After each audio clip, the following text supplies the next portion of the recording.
Hello everyone, in today's video we're going to be showing you how to get the Airbus A320 V2 started up and into the air. Let's get going. So in the previous videos, if you've been following along, you've seen us basically program the FMS. So again, like I said, MCDU. There's some different terminology in Airbus, but it's all basically the same thing. Everything's good to go. We've confirmed everything we needed to do as far as program our values in. We've got our flight plan squared away. We've got everything ready. Now it's just a matter of kind of doing the last couple pieces to make sure we're ready for a good flight here. So what I'm going to do first is I'm going to float up here and take a look at our autopilot page. Now, the autopilot system is a little different on an Airbus, and the general philosophy, for those of you who've not seen it before, is if I push a control forward by doing up arrow, I'm going to turn on the dot and basically say, okay, computer, you're the one who's in charge of this. If I push the down arrow or I pull the switch out, I'm basically saying, no, let me do it. So the best way to think about this is if there's a little dot next to something, that's going to let you know that it's basically going to be computer controlled. In this case, speed is computer controlled. Latitude is going to be, not latitude, latitudinal is basically going to be controlled. That's going to be our heading, our roll program, if you want to think about it. And then, of course, if you look over on this side, you'll see there's nothing going on as far as altitude goes. So what I'm going to do is I'm going to go ahead and dial in my desired altitude here, which is going to be 35,000 feet today. You'll notice as soon as I did that, level change lit up here and the little dot popped on. Now, if I wanted to just force the aircraft to go to a specific altitude, I can actually pull this out. You'll see now it's switched manually. I can push it forward and basically let the computer handle it.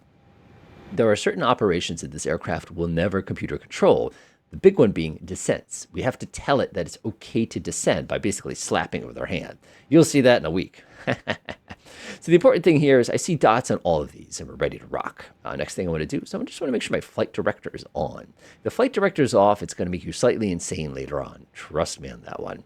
So that's good to go. The other thing is we're going to go float up above our heads and we're just going to kind of run through the switches. Switches on this one are pretty straightforward. Like I said in the previous video, it's all about the color of the light. So if it's on, we got to pay attention to it. Nope, nope, nope, nope, nope, nope, nope, nope, nope, nope, nope. Good to go. Middle panel. Nope, nope. Aha, there are things to worry about here. What you're going to observe is not only do we have ourselves some fuel pumps, so these are hydraulic pumps, by the way, don't hit those, but you'll also notice that the center tank left transfer, these are two separate pumps. You'll notice they've got these little white lights. That's just to remind you that you probably don't have them in the right position. So what I'm going to do is I'm just going to go ahead and turn those on. You'll see you get a little warning here as they spool up. Good to go.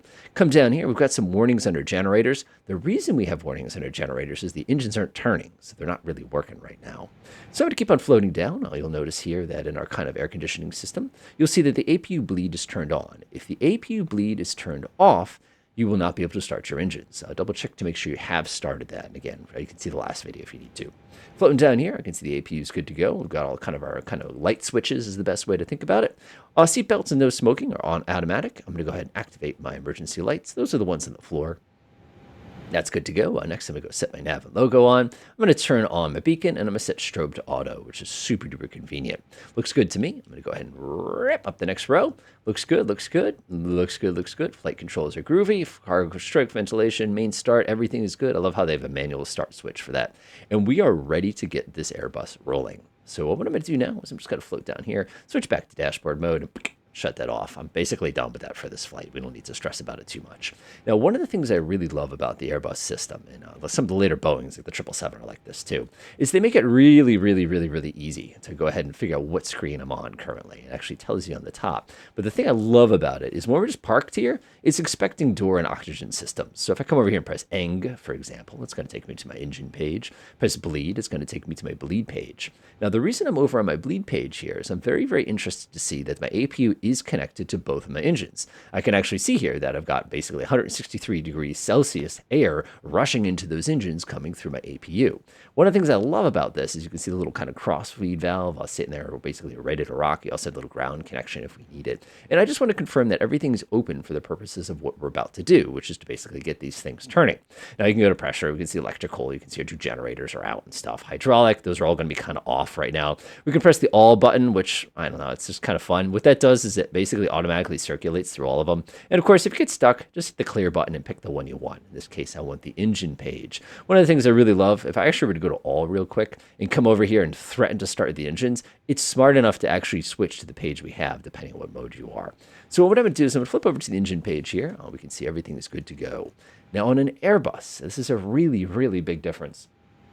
The engines are not going to require us to snap the fuel on unless we're doing a manual start, which is what that switch up there is for. The advantage to that, of course, is everything's automatic. It's going to send fuel and spark in when it's time. The downside is you really got to pay attention to what you're doing. Otherwise, you're going to start two engines at once. Trust me. So the way the start works is very simple. We have our master mode for the engine right here, and then we have the engine master switch right here. I love the fact it gives you a little warning right there with the 115 VU, the panel number. So what we're going to do is we're going to set this to ignition start, and then we're going to come to the engine we want to start, and we're just going to simply hit that switch like that. Now I'm going to make sure my throttle's all the way back, which it is. The throttle's a little goofy on this thing. So now if I look here, you will observe a couple things are going to start happening. First of all, my N2 is going to start rising immediately. You're going to see my oil pressure is going to slowly start hiking up. Again, it's going to be pretty calm. And you're also going to observe that my temperatures are going to stay pretty simple. We got a little bit of vibration from the high-speed spool here. Does not surprise me. We can also see the ignition status as well as, the pressure kind of rushing in there about 34 psi. And what's going to happen is you're going to cross the magical RPM, and suddenly lots of things will happen. Your EGT will suddenly spike as we start to have fire. If you listen, you can actually hear the engine spinning up, and you can watch how quickly that engine actually snaps up into a thing. All right, and one, of course, our fan speed up front is going up nice and quickly and smoothly, just like that. And of course, as I look down here, all the warnings are going to go out. Now, one of the things I love is there's this little switch that pops on here that just tells you that the engine is available for us. Now, the reason I always get kind of a kick out of that is when you're sitting here and you're doing this, it's like, can I use that engine? Can I use that engine? The answer is no. You're waiting for this little magical box to appear right here to tell us that, yes, indeed, we can. There it is. We now have that engine. So now what we can do is actually start the other one. So to do that, we just come down here, click. That's it. Isn't that fantastic? That is a little different, especially, like I said, if you're coming from your lovely world of Boeing here. Not that I'm saying there's anything wrong with Boeing. Trust me, at the end of the day, I have way more experience in a 737 than an A320. This is not usually my thing. So while that's going, of course, and all that's spinning up, it's always kind of fun to jump out here and listen to the noise. I love it. So that thing gets all set up. It's a good time to go ahead and get all of your stuff down here all squared away. So I'm going to come float down here. This is all good. I'm not going to worry about this too much. Radios, I'm not worried about that today. We have our handy-dandy weather radar here. What I like to do is I like to turn it on just to kind of get it warmed up. We're not actually going to turn it on for a little while later. We have a little map feature, which is kind of full. And we also have a terrain radar, which they just added, which is pretty exciting. So while that's going, one thing I will do is I'll arm the speed brakes by pulling that up like that. And we're just going to make our way down. We'll go to the middle here and make sure all these look good. I'm not going to touch this right now. This looks good. Trim is good. Parking brake is engaged. Looks good. Let's go down to the next one. Make our way down. Frequency is good. Stop. Aha. So what we're going to do is set up all of our air traffic control stuff. So I'm going to go ahead and set this to auto. I'm going to set my altitude reporting to on. I'm going to go ahead and set my TARA. This is TCAS to TARA. And of course, I'm going to go ahead and clear this out, and I'll put a more mundane number here of 1200, which would make sense for the US. That looks good. That looks good. That looks good. That looks good. And that all looks fantastic. Now, the good news is if I come up here, you're going to see that both of my engines are now working just fine. You're also going to see this thing that says ignition.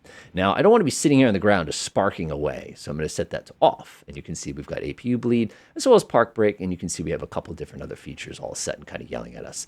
So swinging my head up here, you'll notice there's very few lights on except for these. So I'm going to go ahead and shut off my APU bleed, and I'm going to come back here. I'm going to shut off my master switch.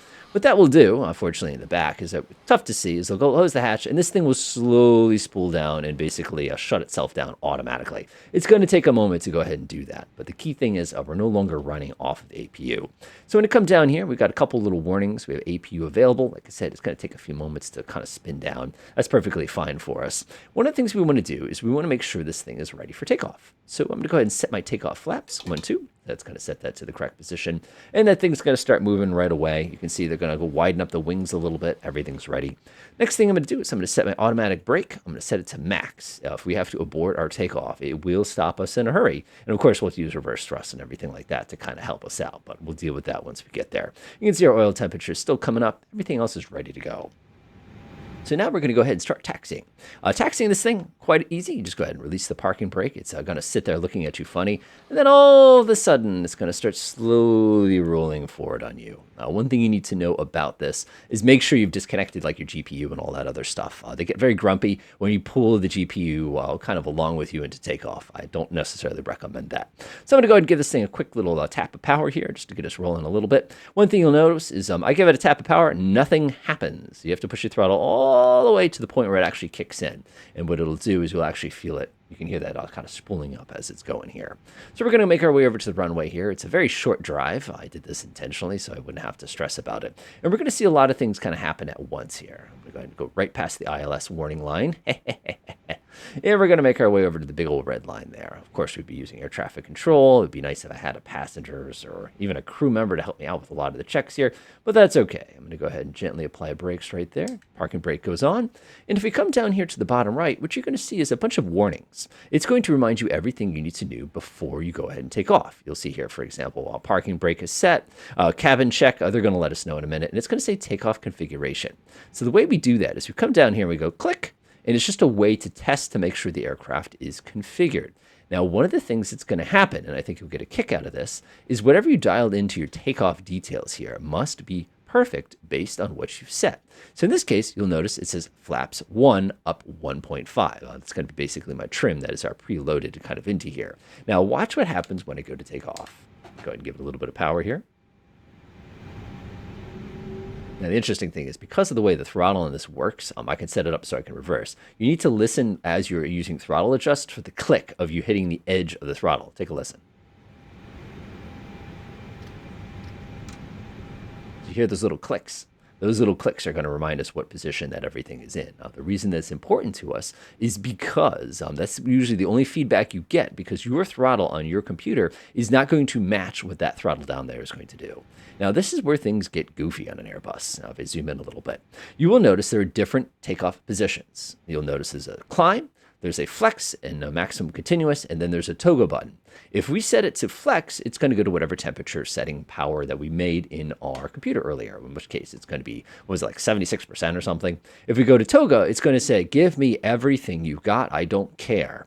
Now, the reason this is going to be important is these 3 notches, which in the real world you could physically feel, are important because basically they're going to be the ones we're going to use. We'll start in flex, and then we'll drop it to climb when it tells us to drop to climb. If we wanted to, we could slam it into toga and get in the air in a hurry, especially because we don't weigh anything right now. We'd get moving pretty fast. Just kind of keep that in mind. And remember, as you're moving this throttle around, it's going to try to snap into those positions to make your life a little bit simpler. Now, if you have an actual Airbus throttle, it's probably even easier kind of a thing. So what I'm going to do is I'm going to go ahead and release it. And one thing I really love, if you look over here on the side, it actually shows you what your power setting is set to. So you can see here, it's all like 60% power right here. Notice the 2 engines do not spool evenly, which is incredibly accurate, which looks pretty good to me. I'm going to go ahead and smoothly push it up. And you're going to get a warning. That's exactly what I wanted it to do. Now, the reason it did that is because when you were pulling up your power, it was expecting you to go ahead and snap that into flex. If you do not push it all the way into flex within that certain amount of time, it will throw an error reminding you that you're being dumb and you're not using the airplane properly. There's flex. Release the throttle, I release the brake, and down we go. Now you'll notice a new error message. I'm trying to show you every single error message you're going to encounter when you do go to operate this airplane. Now, that error message was warning us that the flap position did not agree with the flap setting that we set. Now, if you float down here, you will notice that I'm in flaps position 2. When we programmed this a moment ago, you'll notice what flap position we actually dialed it to be in. Now, let's go ahead and snap that back to the 1. Now, for this particular takeoff, since we've used all this runway and wasted, so you can see both those errors and understand what was going on, is we're going to go right up to toga. I'm not messing around this time. Yes, the procedure would be to smooth them both and then go. Off we go. Oh, yeah, that's some acceleration. This thing doesn't weigh anything right now because we're only, 9,000 pounds of fuel or something lame like that?